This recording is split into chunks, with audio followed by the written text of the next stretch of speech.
Hi, my name's Phil. I like talking about politics. And so this was it. Rishi Sunak's last big play for the election. Makes little difference when the election is. This was his last chance to really move the dial, so to speak. So what were the main features of the budget? How is it likely to play out? Are there any hints about election timing? But first, if you'd like to be notified of daily news and politics, please subscribe to the channel. So, I mean, in all honesty, we can't say there was a lot of surprises in the budget because most of the big plays were leaked to the media in advance. But I'll start by noting that after the budget had been announced, actually, there's a few things of interest, three things. First of all, Labour government was trending on Twitter. I'm not sure it's a great sign for the Tories if they announce their big pre-election budget and then you have Labour government trending.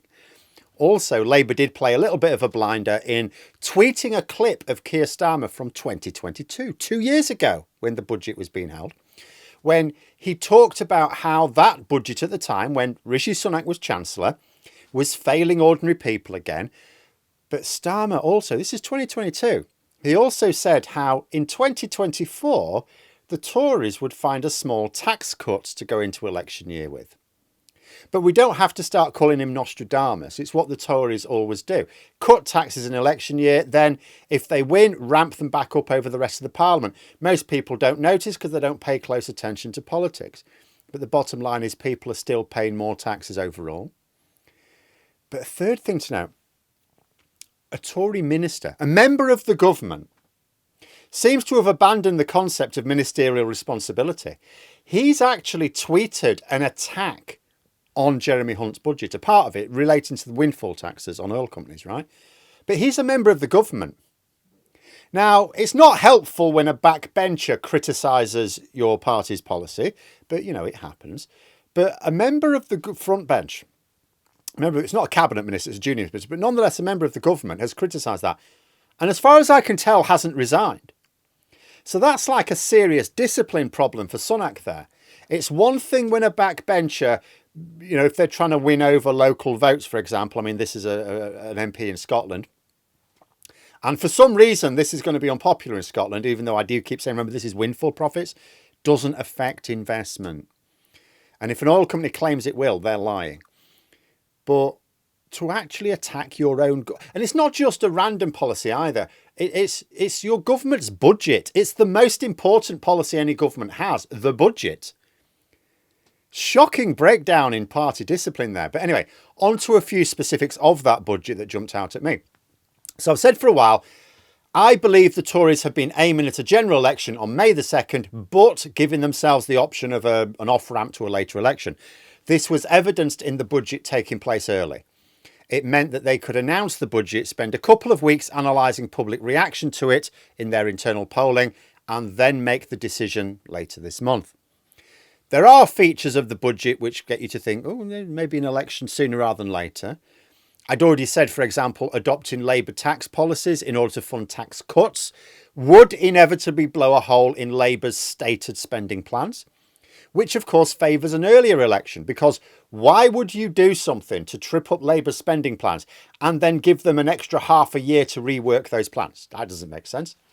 That being said, it is possible that the Tories will think that Labour have a secret plan B already worked out. After all, Labour have been saying for a while that the Tories will use the budget to wreck the spending plans they've publicly announced.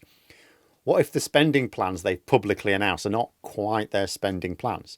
I mean, it makes sense for Reeves, working on this assumption, to have prepared a different set of policies to announce, where she gets to blame the Tories. For example, I don't think this will happen, by the way, but it'd be absolutely hilarious. Imagine the scenario.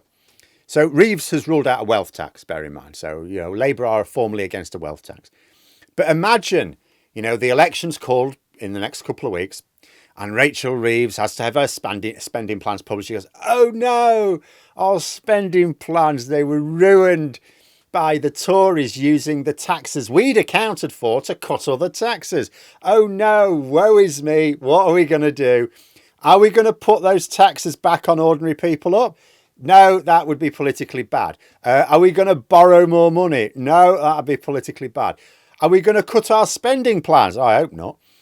Oh well, looks like the Tories have won. We'll just have to implement a wealth tax after all. Sorry, all you rich people, we're going to have to tax you a little bit extra because of what the Tories did.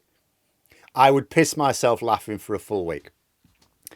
But anyway, the point is that the Tories may well suppose that Labour are not in actual fact going to get caught out. So maybe it's not strong evidence for a spring election. Because there was one feature of the budget which leaked before the announcement, but was announced, that got me thinking, oh, maybe a later one after all. So to make his figures add up, Hunt is going to sell off the publicly held shares in NatWest. But it was bought in the wake of the banking crisis over 15 years ago. Now, that's a fairly obvious thing to do. If you need to raise some money for election year, I've been expecting them to do it for a couple of years now. But Hunt did say that the shares won't be sold until at least the summer. Now, maybe this is for a shorter election. Maybe it's so he can claim he'll get more for the shares than he really will. Maybe to make his figures add up, he's going, oh, well, we reckon we'll get these for these shares.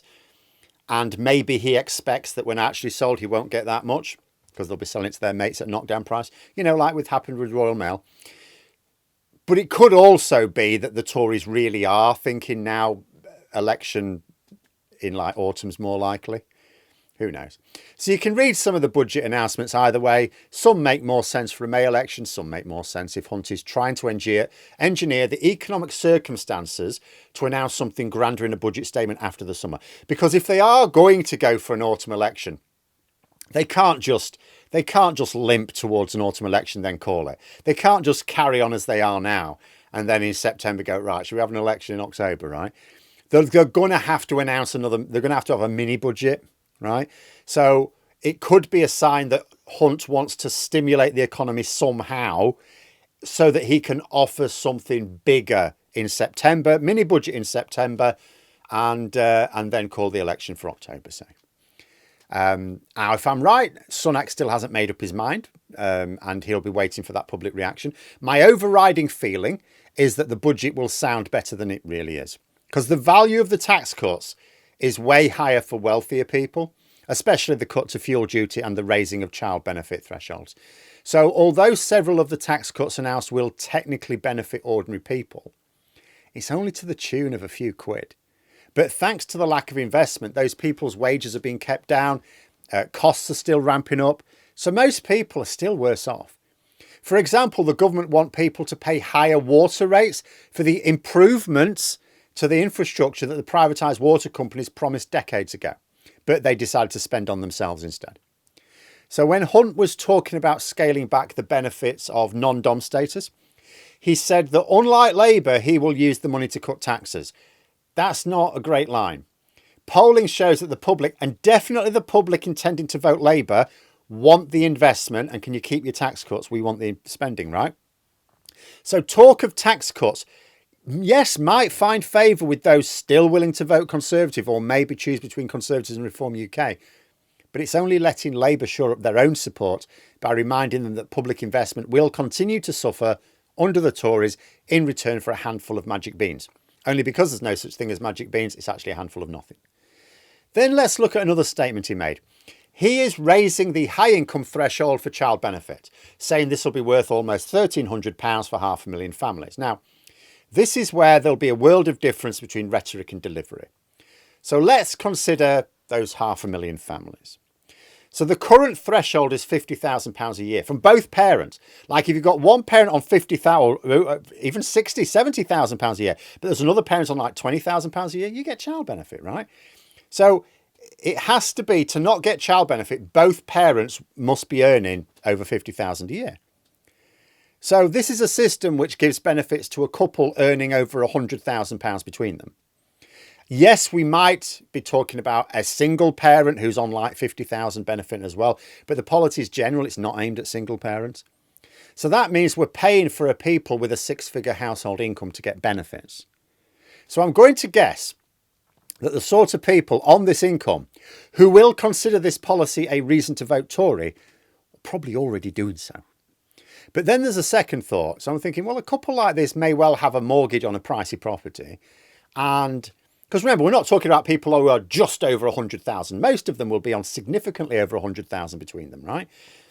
And if they've come to the end of their fixed rate recently or are about to, then presumably they've had a hefty rise to their bills. Maybe this is a bribe to keep them on board, like a way of providing a little bit of mortgage compensation, specifically for those on high incomes. Then on to the national insurance cut. So after the cut in January, it's been cut again. Hunt described it as meaning we'll have the lowest rate of personal tax since 1975. But again, a couple of things about that. First, I mean, our public services were pretty good in 1975. They're not anymore, are they? Second, if people care about taxation at all, why would they only care about personal taxation? Surely the overall tax burden is important, and that's still going up. For example, because the cost of goods is still rising sharply, people are paying more in sales taxes, VAT. Like, you know, on most goods, you pay 20% VAT. So if those goods are increasing by, say, 10%, then you're paying an extra whack of VAT on top of that. And because our VAT is quite high at 20%, that means people are going to be paying more, quite a lot more extra in VAT this year. You know, when you add up the extra costs of things like sales taxes, as well as the increased costs of goods and services themselves, a lot of important voters are still going to be worse off even with these tax cuts. And this will apply to their precious pensioners as well. Like, national insurance cuts don't help them. Raising the threshold for child benefits, really unlikely to help them. But, you know, things like having to pay more in VAT, that affects them. Finally, for now anyway, Hunt also said the quiet part out loud when he said that Labour would only be able to implement its energy policy by raising taxes. Now, it's quite a funny thing to say, to mention the opposition party whilst you're giving the budget. But here's the thing, Labour's energy plans are popular. The public generally see not just the benefit, but the need. Indeed, some people would like to see them go further. So what Hunt is doing here is making the Conservatives look like a barrier to a low carbon economy that most people realise we need. And by mentioning this in his budget, it allows Labour to claim that the Tories, by their own admission, have created a budget designed to block progress on net zero. Otherwise, why mention that in the budget? If I were Labour, I would push that line very hard, along with another explaining that they'll not allow themselves to be trapped by Tory scorched earth policies. But of course, we'll have to wait for the election to be called to find out exactly what they are going to do. But those are my sort of the main political thoughts on some of the points made. There are others, and there will be economic points to be made once the experts publish their analyses later. But what will be of major interest is how the public respond, because ultimately that's what this is. It's a typical Tory pre-election budget. It's there to con the public. I will be very interested in not just general polling, because, you know, that's always a combination of things, but specific polling on the budget over the next week or two. But there we are. Those are my thoughts. Let me know yours in the comments below. Hope you found the video interesting. If you did, please click the like button. And if you'd like to support the channel further, the join button for memberships. And until next time, I'll see you later.